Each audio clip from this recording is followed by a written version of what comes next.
What is going on, guys? I am Pat the Pac-Man, and today I got a special video. We're gonna talk about the difference between in-person dog training sessions and virtual dog training sessions. Now, before we get started on that, make sure you wag your tail on over, bark at that like button, bark at that subscribe button.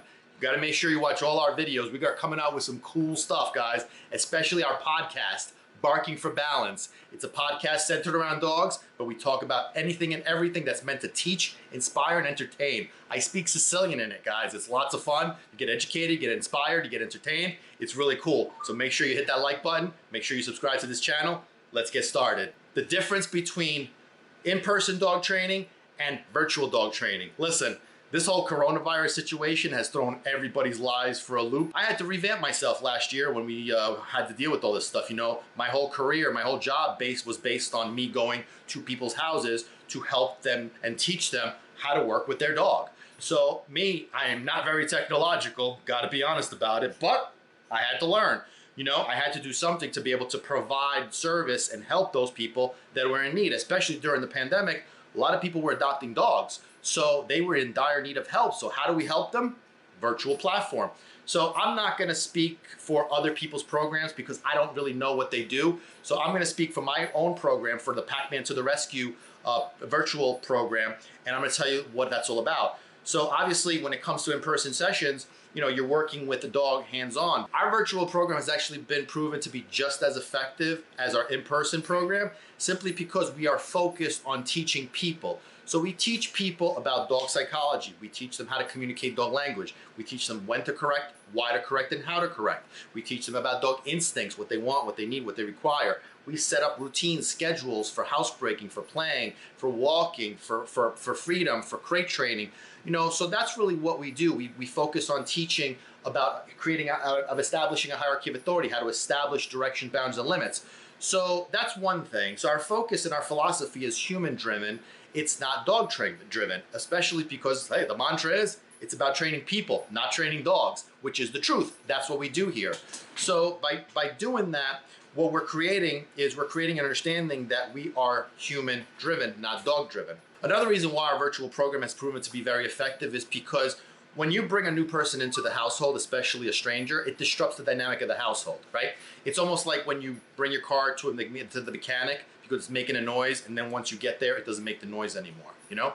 So when somebody like myself walks into a client's house, after a while, the dog tends to look to me for direction and guidance. What we want them to do is we want them to look to the dog owners for that direction and guidance. Because, you know, the bottom line is that dog owners need to know how to relate to their dogs, how to interact with their dogs, and also how to do things with their dogs the same way like people like myself would be doing. So dog owners need to learn how to do those techniques and how to relate to their dog and how to understand the communication factor. So by taking our presence away from their home, we're putting all the pressure on the dog owners to become those authority figures, to become that source of direction and guidance and protection and providing that their dogs are seeking, right? So that's why it makes it very effective as well. A person that really understands dogs doesn't need to see a dog behave a certain way to know how the problem was created, what the problem is, and how to fix it. I talk to my clients before we schedule appointments. That's just one of my business rules, is I don't do anything via email or text message or any like that. I want to talk to people to find out what their problem is, how they are, what their personality is all about. So this way, by just gauging exactly some of the stuff, by asking the right questions, I know exactly how to answer those. And because I know how the problem was created, what the problem is, I know how to fix it. So I don't need to see the dog behaving aggressively or excited or doing whatever it is.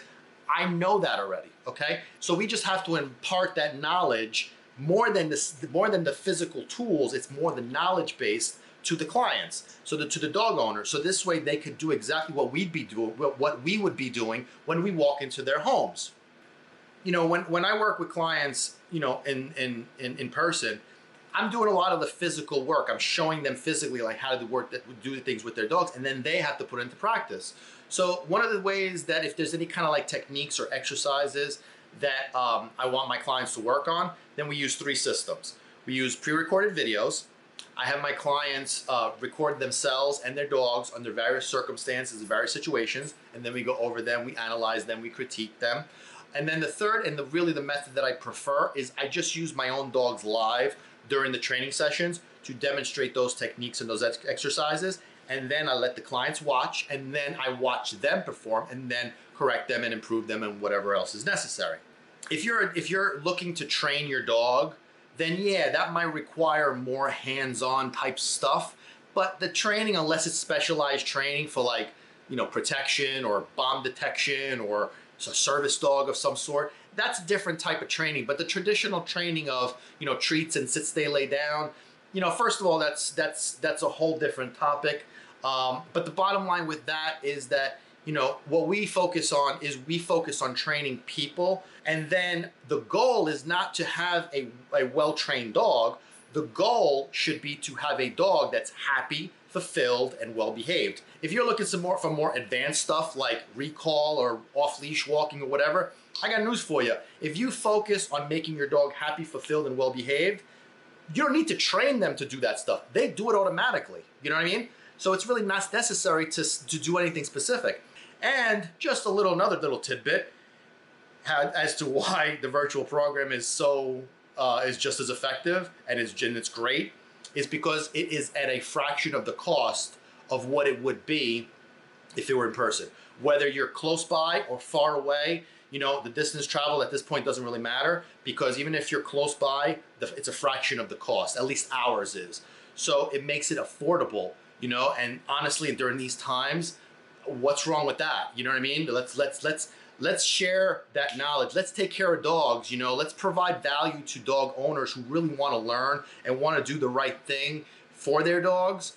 And if you're able to save them a bunch of money at the same time, listen, I'm all for that. If you're focusing on training, then you're focusing on performing tricks. So again, our job here, what we focus in on, what we do is we train people so that we create dogs that are happy, fulfilled, and well-behaved. That's our goal. So our virtual program has actually been proven to be just as effective because that's the goal. That's what we do. And our system of doing that is consistently evolving, but the foundation of it is really, really great because of that's the way we operate. That's really what we focus in on. So it doesn't really matter whether I'm in your house with you or I'm from far away. I mean, I have been able to get clients from overseas. I mean, we just got a new client last week who's from Germany.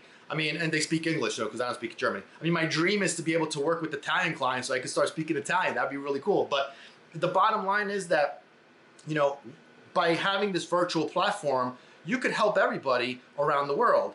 And it's just as effective because it's all about training people. It's about giving people the knowledge, proper knowledge, and proper information that's necessary to get dogs to be happy, fulfilled, and well-behaved. Trifecta. I can't say that enough. If you work with some virtual training programs, and I would love to hear what you think about it. If you've worked with us as far as a virtual program, make sure you hit those comments. Good stuff though. All the good stuff. But no, seriously, it's just as effective. It's about training people, not training dogs. And however you do that, it doesn't matter. 99% of what I do with my clients is I'm their support system. I'm there to hold their hand, to inspire them, to give them the understanding that they can do this. 5% is about the tools, right? 95% about the human mind, the power to be confident, to be a leader, to be calm, to be relaxed. That's really what I do for most people. It's almost like a therapy. And honestly, that's really what I do even when we're in person too. So the process is basically the same. It's all about providing people the right knowledge. That's all that matters. The right knowledge creates power. Knowledge creates power? No, the right knowledge creates power. And whether it's done via computer or if it's done in person, it don't matter. Knowledge that we give clients about dog psychology and about dog language, that's all that matters. So virtual program is great, guys. If you want more information on that, hit me up. Write some comments down below and let me know. And we'll talk about our virtual program more in detail. If you live overseas, please contact us. Love to learn more languages, and check out our podcast, Barking for Balance. I speak Sicilian and that. But before that, make sure you hit that like button. Make sure you hit that subscribe button. Keep watching, guys. You're going to get a lot of videos coming out of this stuff. It's really cool. But listen, It's about training people, not training dogs. Don't forget. Hey guys, hope you enjoyed this video. If you want to see more, make sure you wag your tail on over and bark at that subscribe button. This way you won't miss out on all the cool stuff that we post. In addition, you won't miss out on our podcast, Barking for Balance, which premieres every Thursday. Believe me, you don't want to miss out on that. It's really cool. Links down below on all podcast platforms. In addition, make sure you check us out on Facebook and Instagram. This way you don't miss out on all the content that we don't post on YouTube, in addition to staying up to date with all the cool stuff that we got going on. Remember, guys, it's about training people, not training dogs.